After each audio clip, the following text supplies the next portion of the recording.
All right, so today is lesson 4.2. You should have found it in Google Classroom.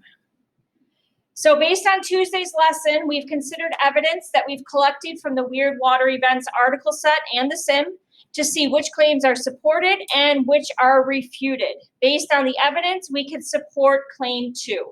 So claim 1, the idea that these molecules disappear, no good. The idea that the substance changes into a new kind of molecule, no good. But we can agree with that the molecules move differently. So now we're going to think through the reasoning for the evidence from the article and the evidence from the sim. So let's first think about evidence and reasoning that could support or refute claim 1. Molecules in a substance disappear or no longer exist when a substance changes phase. That's the claim. So remember from the article, we have the quote, the text evidence, that says no matter what phase water is in, the molecules stay the same. They just move differently. So if the water molecules stay the same, always stay the same, as the quote says, then would they disappear? If something stays the same, does it disappear? No, right? That doesn't make any sense. So therefore, that's why we're refuting that. So this is evidence that claim 1 is refuted. In the sim, we saw that the molecules moved differently. Remember, we increased the energy. And so when we went from the solid to a liquid to a gas, those particles started moving more and more and more. They moved differently. But did they disappear? No. So if they don't disappear, then claim 1 cannot be true. That is more evidence of refuting it. So let's think about evidence and reasoning that could support and refute claim 2. Claim 2 was that they move differently. Again, the same quote, no matter what phase water is in, the molecules stay the same, they just move differently. So if the water molecules always move differently in each phase, then they must move in new or different ways after a phase change. So there we are supported with our reasoning. They must move in new or different ways. Again, in the sim, we observed in the solid, the molecules moved in place, and in the liquid, they moved around each other. So that's our reasoning. It's our scientific information that's proving that our evidence, that our claim is correct. So finally, in the gas phase, molecules moved away from each other. These observations from the sim show that molecules move differently when a substance changes phase, more evidence to support claim 2. Finally, let's think about evidence and reasoning that could support or refute claim 3. So 3 was that they turn into something new. Same quote. If the water molecules stay the same during a phase change, can they turn into something new? No, it's so obvious, right? If it's the same thing, it can't be something new. So we refuted it. The evidence also did not show that they changed in size or shape. They only changed in how they were moving. So more evidence to refute.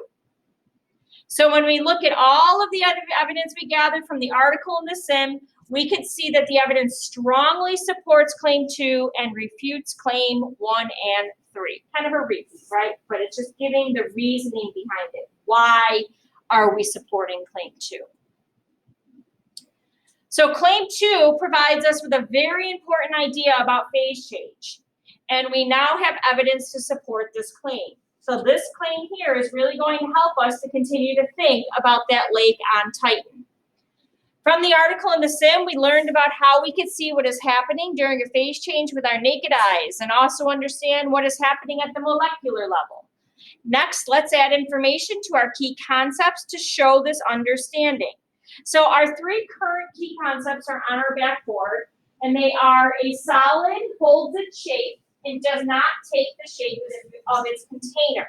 That's what we saw on the macro level with our eyes. We saw that it holds its shape. We saw that it doesn't take the shape of its container. The liquid or the gas has no visible shape and fills its container. We couldn't see its shape. And a liquid flows and can take the shape of its container. So far our key ideas all deal with the with the macro level. We now have to think about those key ideas on the molecular level, right? Because we spent a lot of time talking about that. So we're going to revise those. So a solid keeps its shape. That's what we saw. But now we know that is because its molecules only move in place and not around each other. The reason your Chromebook stays in that shape is because the particles that make up that Chromebook are just slowly moving in place. And I know it's very odd to think about that, but your Chromebook is made up of trillions and trillions of little particles that are moving back and forth right next to each other. It holds its shape. A liquid or gas, I was going to do liquid next. A gas doesn't have a visible shape. We saw that with our eyes, but that is because its molecules can move away from each other. They're never near each other long enough to create a shape for us to be able to see. Okay, those particles are all over the place, and they're so teeny tiny that we can't see one of them. They have to all be clumped together like in a solid for our eyes to be able to see that. And a liquid can flow because its molecules move around and not away from each other. So liquid's able to kind of flow wherever, like in ocean water, back and forth, because those molecules, they do like each other. They want to be near each other, but they don't want to be so far apart like a gas. They kind of hang out together. So they make up a substance that we can see, but it still has the ability to flow. So now you should have a good understanding of how the macro level is affected by the molecular level. What's going on with the molecules determines what we actually see in terms of state of matter or phase of matter. So you've seen how evidence and reasoning can be used to determine that molecules in a substance move differently when the substance changes phase. You will need to apply this idea to the Titan problem before you can make your final report to Dr. Flores. Today we're going to make a model to illustrate your ideas about phase change and molecules. You're going to practice making a model to explain an everyday phase change, and in the next lesson you will look at some models that are possible phase changes on Titan. In an earlier lesson we saw a video showing a melting ice pop.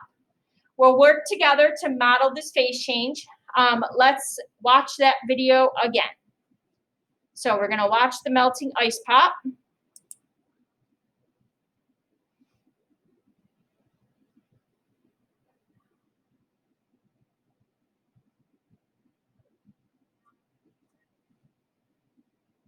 So it's going from a solid to a liquid.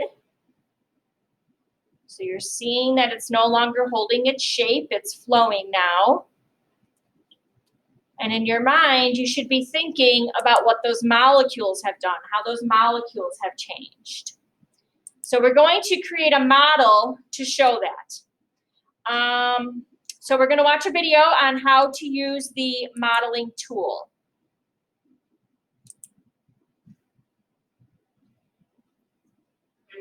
This is the ice pop modeling tool. You'll use it to show how an ice pop and the molecules it's made of are different before and after the ice pop melts. Read the instructions by clicking the button in the top left before you get started. You can view them at any time if you need a reminder. You'll use these two panels, substance description before and substance description after, to describe the different states of the ice pop. Use the pencil icon to edit each of the substance descriptions. You'll select from the phase, molecules, and appearance terms to describe the ice pop before it melts.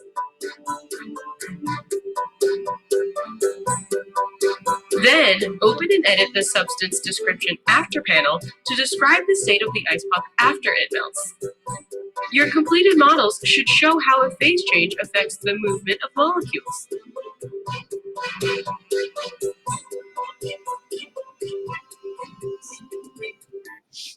All right, so we will work through that together.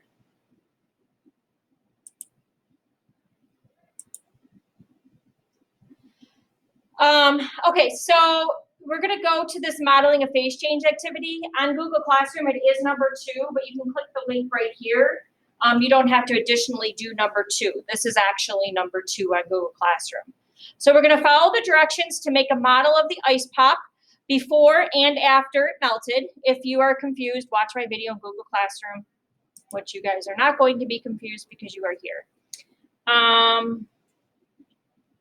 I don't know why there's two links there. Did you get that same pop-up? Yeah. Well, that's interesting. Let's go to modeling a phase change, I guess.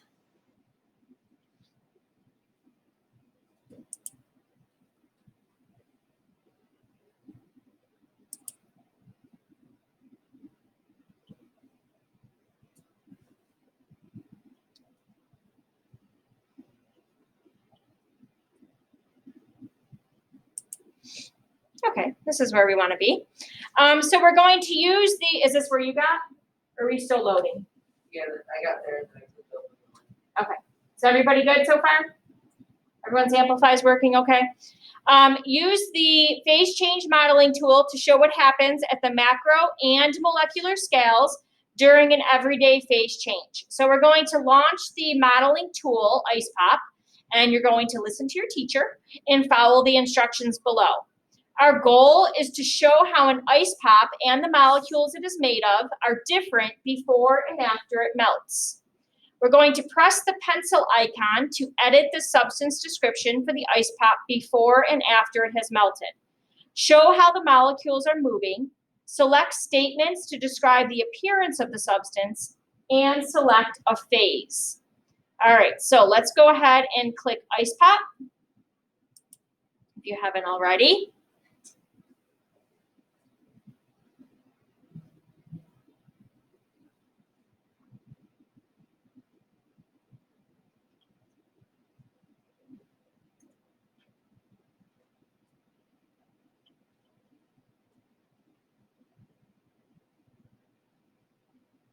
All right. Oh, look at mine, all done. No, I want it to go away. Okay. So I'm assuming here you have a pencil where mine says update. Yeah, okay. So you have a pencil here. I worked on mine ahead of time to make sure I knew what was going on here. So that's why mine says update. So for these modeling tools, because you're going to use them additional times in the unit, the instructions are always going to be here. So that'll tell you what it is that you need to do. And they're the same instructions that I just read. Okay, so for now, I'm not going to reread those to you. So the first thing that we want to do is to edit. So where it says ice pop here, you want to click this pencil and it'll make it bigger. So who wants to share? I'm going to pick Cody. Cody, what substance does our ice pop start in? Remember, we're in the before. So what do we start with? Gas. A gas? Our ice pop? Our popsicle's a gas? No.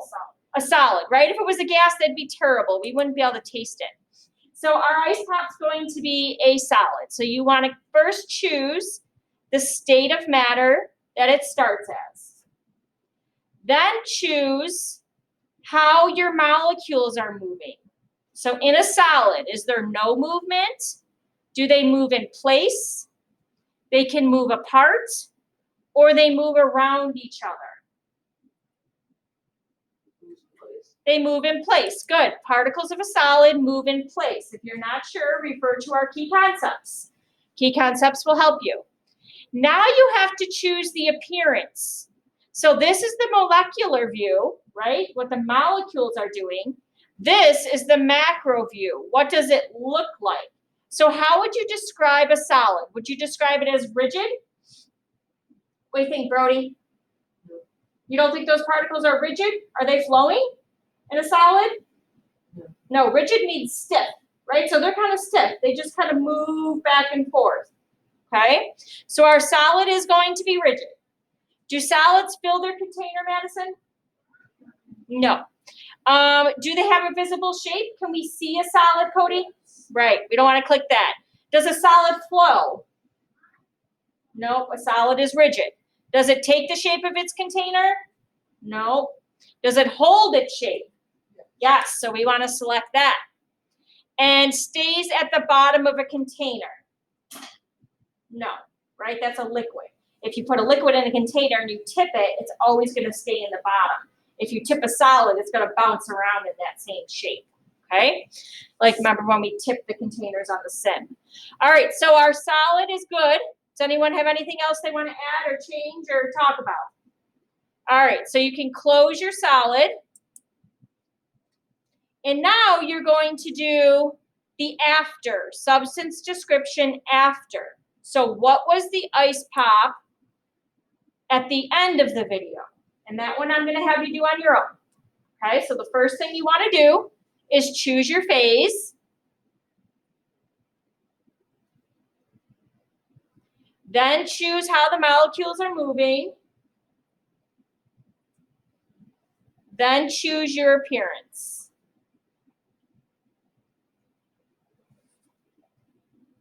Remember, you may be choosing one or more.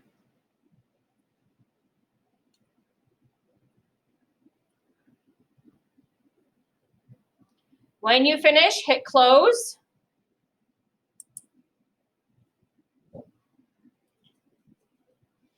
And then actually, this is not a pencil for you. You told me it was. What does this say here for you? Hand in, yeah, not a pencil. Yeah. I'm sorry, yeah, no, this button here says hand in. So once you feel you're good, you can go ahead and hand that in. And then go back to your Amplified Curriculum tab. Or if yours just says Amplified. And if you scroll down, you should see your model there. Check to make sure your model is there. Questions? All right, so we just modeled the ice pop. All right, so that is the end of lesson 4.2. I want you to study your